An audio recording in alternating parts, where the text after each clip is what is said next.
simke sifumene kuba ndimazi kwanamandla ovukelwayo okokuba ibe nobudlelwane naye. Thixo ke makalifikelele olu namhlanje okunangona phakathi. Amen. uPaulus kunye noTimothy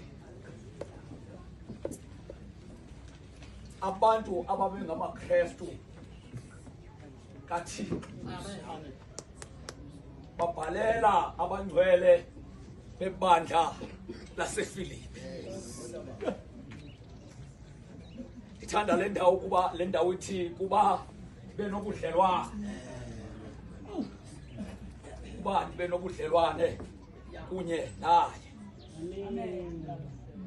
uPaulus ufudula eindoda engekho nxamnye naThixo, ufudula eindoda ethi xa isiva ukuba kukho abantu abathetha ngelizwi likaThixo athukuthele aye kuloo ndawo, afike abakhonxe abafake entolongweni.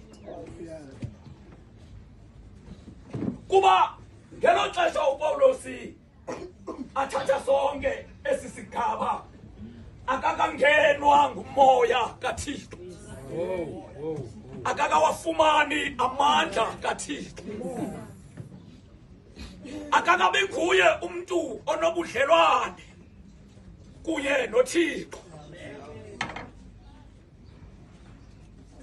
Kodwa uthi ma ekhanekile endleleni wazuzeka, wafumana ukuguquka, wakheka ngokutsha, wamila ngendlela entsha, wakholwa yinto, wangenwa yinto.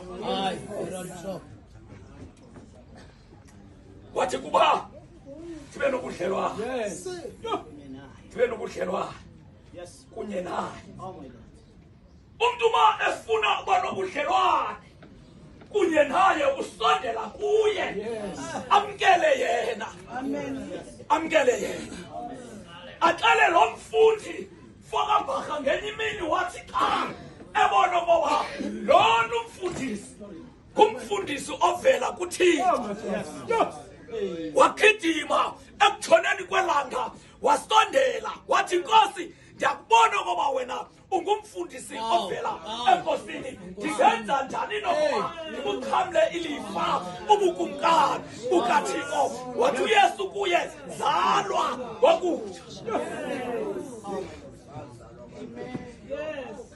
Wathi uYesu, born again. Wakhathazeka lo mntu kuba uthi ndingathini na, uthi ngoku iinwele zam sezimbini entloko kanti ndingabuya ndibuyele esizalweni sikam.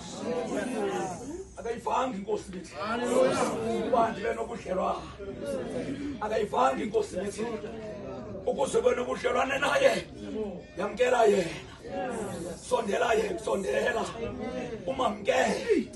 Bantwana bendlu kababa uzoba nobudlelwane kunye naye. Haleluya. Kuba natya indoda, bantwana bendlu abathandwa inkosi, eyayinesithomo esifitshane, yathi xa ifuna ubona ubudlelwane kunye naye yeva ukuba nalu dumo lusiza, yagidima yabheka emthini, yabheka emthini, yabheka emthini, yabheka emthini, yabheka emthini. Wathi kuba uYesu ubona apho thina singaboni khona, wayibona, wayibona. Wathi ndoda ndi ake ihle emthini kuba namhlanje ulalisa endlini yakho.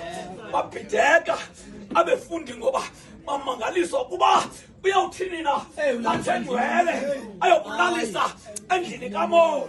Bantwana bethu wayinceda, wayinceda uYesu, wayinceda uYesu, yabhuda, yabhuda. Bantwana bethu kabawo ahlambuluka.